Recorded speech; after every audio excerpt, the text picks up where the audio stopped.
Hi, welcome to the Healthy Back for Life series. So we're doing a few exercises now prone. So we've done, a few, I think we've done 3 supine. So we've had people lying on their back, exercising their abdominals, mobilising the spine, mobilising in rotation. And then we've done a couple of 4-point kneeling exercises, again, for mobility and for strength, and getting them to release a little bit in the hip flexors, which is really, really important. So now we're coming down onto our tummies. We're going to do some prone exercises, and you'll notice that I've brought my cushion with me. And the reason I've brought my cushion with me is that you find that a lot of people with lower back pain, they have quite a big anterior type tilt, can be very uncomfortable lying in this position. So I use a thin cushion, not very thick at all, and just get them to pop it underneath their pubic bone. And you can see it just lengthens that bit out a bit, just lengthens that out. So you'll find that your clients, those of them that have that simple lower back pain, a lot happier with a little cushion underneath their pubic bone. So especially in the early days of them coming to you, just use a thin cushion, they'll be much more comfortable. So I always encourage people to put their forehead on their hands so they can relax their neck and shoulders, and you're just lying on your little cushion, and all we're going to do is little leg lifts, that's all. So what I go through first with clients is about connecting abdominals when you're lying on your tummy, because it's actually quite hard to do, it's quite hard to feel. So you can spend a little bit of time, like we did on all fours, as we're getting clients to breathe out and lift their tummy up, the same when we're lying on our tummy. So it's an out breath, and you're going to lift the tummy into release. So out as you lift, in, release.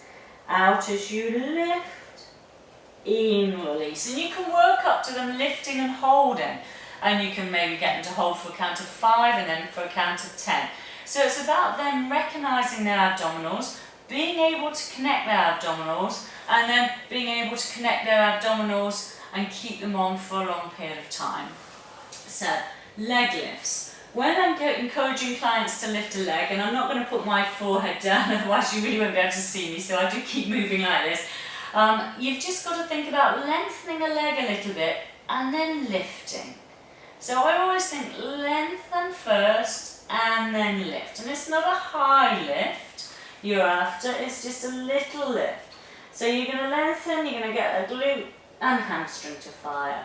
Lengthen, glute and hamstring, and just make sure that their glute muscles are actually firing, and again, I always get my clients to do this themselves as well. I get them to have a little feel, feel what's going on, make sure that your glute is firing up and lifting. And I talk about firing patterns actually as well, even in the early classes. You should be going glute hamstring. So, I often encourage clients just to get their glutes fired and then lift their leg. And get their glute fired and then lift their leg. Because, like I said in the earlier videos, often clients that have that simple low back pain, their glutes are just switched off. They're just not working at all. So, great little exercise to do. Not a big extension exercise, so clients feel quite safe. And while I'm talking on extension, it's just made me think that, you've got to be very careful because you will get clients that come to you that, have lower back pain, but it's a little bit more complicated. They might have stenosis or spondylolisthesis, which is where one of the vertebrae has slipped forward. Stenosis, of course, is the narrowing. And in those sort of cases, then extension is avoided. We just avoid extension. So just don't get them to do it at all. I tend to get them to do things on all fours as they've progressed.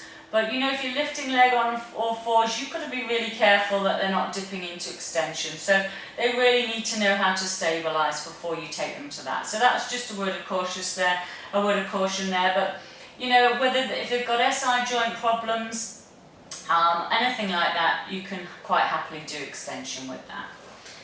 Okay, so these are just little leg lifts that we do lying prone. Now, we can also do opposite arm, opposite leg, which is like what we call a swimming exercise, but a slow swimming exercise. So again, these are our prone ones. I get people to hover the head, but make sure they look down. Draw the shoulders away from the ears. Keep the shoulders away from the ears. And you imagine you're floating your arm up towards the ceiling. You're not reaching forwards, otherwise everybody will destabilize the shoulder girdle. Pull it down. Just float up to the ceiling and release. And up to the ceiling and release. And an out breath. Breathing out, release. Breathing out, release. Breathing out, release. Breathing out, release. And keep it slow. Keep discussing with them about remembering to pulling in their abdominals on the out breath. And again, a small range of movements so people are feeling nice and safe. And now we may well progress on to just a beginning cobra. So a beginning cobra is bringing your arms into this position. Take your legs wider apart. Now, you can turn the legs out. You will find that people that have quite a locked SI joint will find that turn out position almost impossible. You're not going to actually do them any harm by having them turned out, but they just won't want to be there. They'll be uncomfortable. So keep the legs in parallel. You know, if they're locked in an SI joint on one side, one leg just simply won't turn out very well. So just keep their legs in parallel as they do cobra. So bringing the arms down, okay, drawing the shoulder blades down, and I encourage the clients to push the pubic bone into the mat so their glutes are fired up. Okay, and then you're just going to push, and I want them to keep the elbows down, the shoulders down, and be wide and open across the chest, looking straight ahead, and release down. So we're going to be breathing in as we do that, and out as you release down.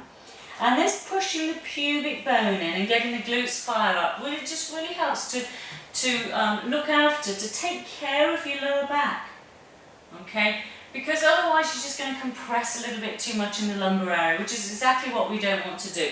But it is important that the clients do back extensions with those couple of exceptions that I mentioned.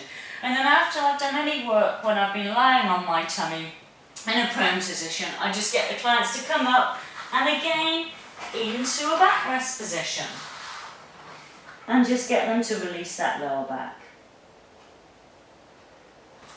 And then coming up through that nice curved spine. So there's some prone exercises for our Healthy Backs for Life series. Thank you.